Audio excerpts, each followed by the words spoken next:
Is It a Fair Fight? By Krishna's Mercy.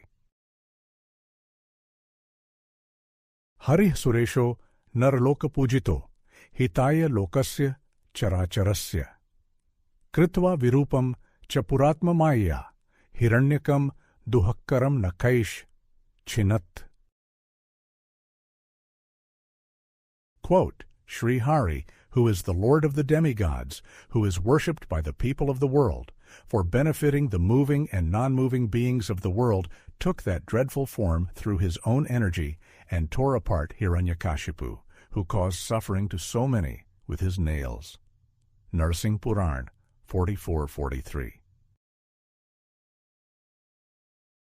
The image of Narsingh, worshipped on countless altars throughout the world, evokes a variety of sentiments, feelings, and responses. One of them is fear, which corresponds to the ghastliness of the scene depicted.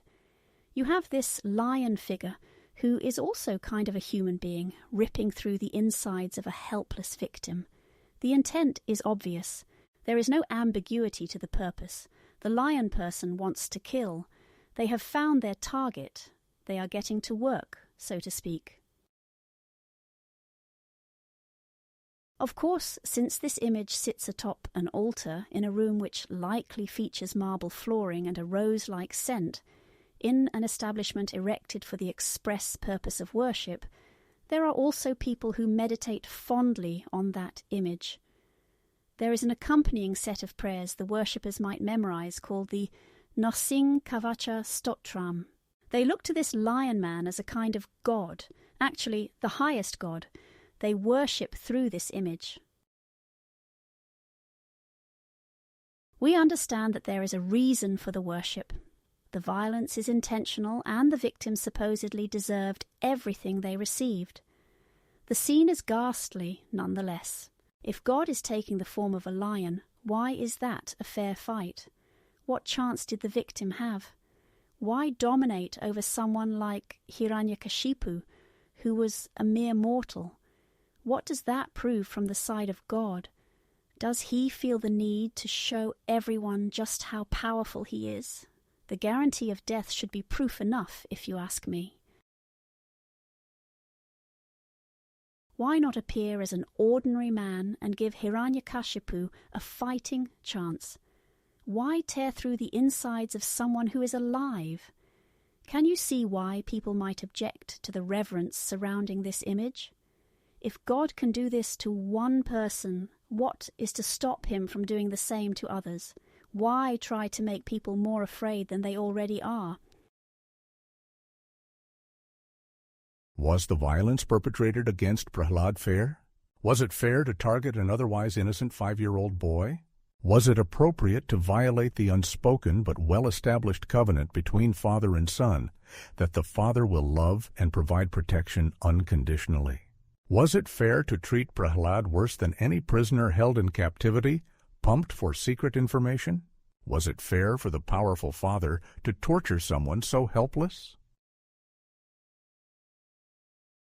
Dig gajer dandashu kendrair abhicharavapatanai mayabhih sannirodhesh cha gardanair abhojanai him vaiv agnisalilai parvatakramaнаир api na shashak yada hantum apapam asurah sutam chintam dirghatmam praptas. Tat kartum nabhyapadyat. Quote, Hiranyakashipu could not kill his son by throwing him beneath the feet of big elephants, throwing him among huge, fearful snakes, employing destructive spells, hurling him from the top of a hill, conjuring up illusory tricks, administering poison, starving him, exposing him to severe cold, winds, fire, and water, or throwing heavy stones to crush him. When Hiranyakashipu found that he could not in any way harm Prahlad, who was completely sinless, he was in great anxiety about what to do next. Srimad Bhagavatam 7.5:43-44. The attempts were real. The attempts were many. There could only be more than one attempt because Prahlad kept surviving. The child attributed the defense to the presence of Vishnu, who is the Supreme Personality of Godhead. As Vishnu was inside of the weapons of the Daityas, so the same Vishnu was inside of Prahlad. It was a special case, but Prahlad managed to survive so much torture. None of the attempts made against him were fair. Vishnu Shastreshu Yushmasu Mayi Chaso Yathasthitaha Daityas Ten Satyenama Kramantva Ayudhani Va. Quote, O Daityas, just as Vishnu is in those weapons and also situated in me, so by that truth your weapons will not be able to overcome me. Prahlad Maharaj, Vishnu Puran, 1.1733. Just what exactly was the father so paranoid about? Why was it intolerable for the son, Prahlad, to show allegiance to Vishnu? Hiranyakashipu was already safe. The safety was established through pleas presented to Lord Brahma, who is the Creator. The requests were made after a period of long and intense austerity. Brahma is not in the business of selling counterfeit goods. The boons came with a warranty in a sense. Brahma was good for what he offered. Based on those very protections, Hiranyakashipu was safe. He was even safe from Prahlad should the child decide to eventually retaliate. Prahlad was a mortal after all. The father was safe against attacks from mortals, from celestials, from the conventional weapons of the day, from the daytime, from the night, from the land, and even from the sea. Hiranyakashipu thought he had all angles covered in his attempt to construct immortality through individual parts. It was entirely fair for Vishnu to abide by the rules. Though he is above action and consequence, Vishnu decided to honor the protections offered by Brahma.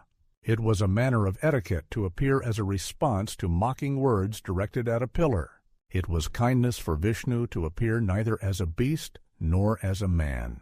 It was the topmost display of fairness for Vishnu to kill Hiranyakashipu using nails, while the victim was held in the lap, meaning he was neither on land nor in the air.